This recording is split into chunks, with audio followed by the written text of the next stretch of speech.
So you can see it here. Carl is now waiting, and I can either call him manually, or it can also greet me once I log into my PC. Here in this step, I will ask for him to show me what is available via demand. So I greet hi, and then Carl can give me some shortcuts here. So what is it? It is a task management where I just push the button. I can get access to repair guides of different models and makes, and I have some self-service around my account. So HR related stuff like I want to book a time off or anything, but we will focus on these two for now. So my tasks, that's also an interesting part here.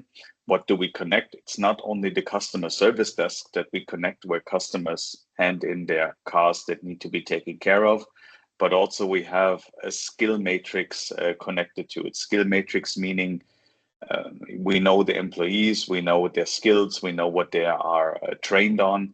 And so we assign the tasks based on the skill level, the knowledge to the right person.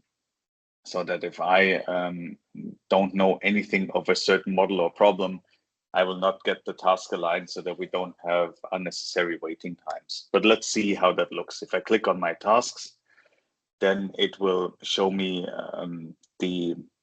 another way of displaying my tasks in a so-called hero card principle. I can navigate through these. These are now 5 tasks, and it's quite easy and straightforward to navigate through it. It is just an example. If you have, of course, here 50 or 60 of these tasks, this type of navigation will not be the right. You might ask follow-up questions, what you want to see to narrow it down. Again, this is just an example.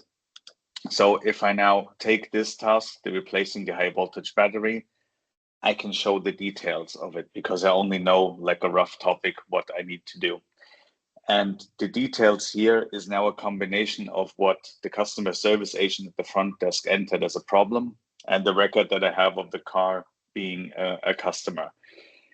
Okay, so it's related to this Model O from the Druid Labs. And okay, Model O, I somewhat know, but I haven't really dealt with it in that level of detail. So in order to fix this problem, I will have to look into the repair guide.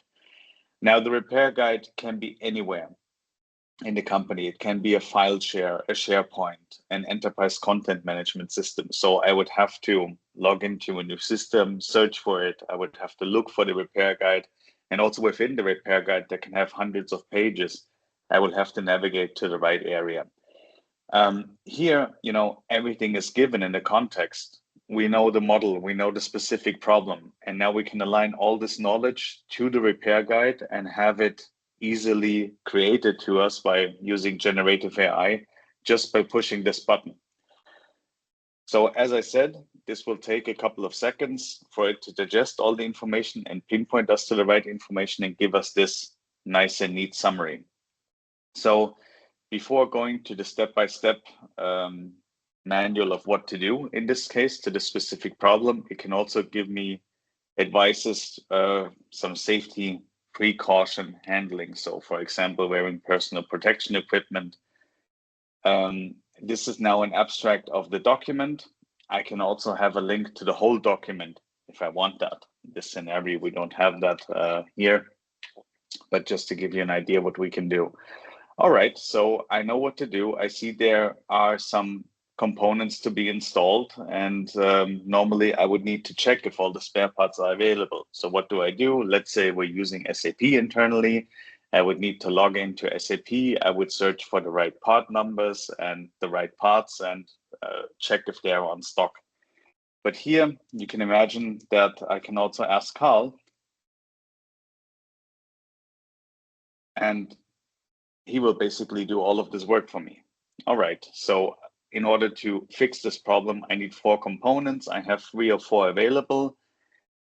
Okay, now I know what's not available. I need to order it. And again, I would need to log into a different section of SAP. I would need to create a purchase request, know exactly the parts and everything. But here it's already suggesting, hey, if you need that part and it's not there, do you want to order it? Yes. Is it just the wiring harness, the missing one that you want to order? Anything else? No, it's just that. And it will summarize this with a unique purchase request ID. the requester is me, the customer is Martin, the internal overall repair request, so the problem related to it is this ID, and it's the car model O. Now, that's the summary. Do I want to send it for approval? Yes, I want to send it for approval. Now, what happens in the background? We don't really touch the SAP workflow that is defined to this purchase request. So that's done ad hoc, basically through the Teams interface. Then all the magic that SAP has within its workflows happens then triggered by Teams. And let's say the part arrives. This is now not part of this demo here. In that case, if the part arrives, then Carl, the assistant, can trigger me via Teams saying, your part has arrived. Do you want to manually pick it up? Do you want to have it delivered by a courier internally to a different site or whatever? So whatever is the scenario, we can basically connect the systems and workflows.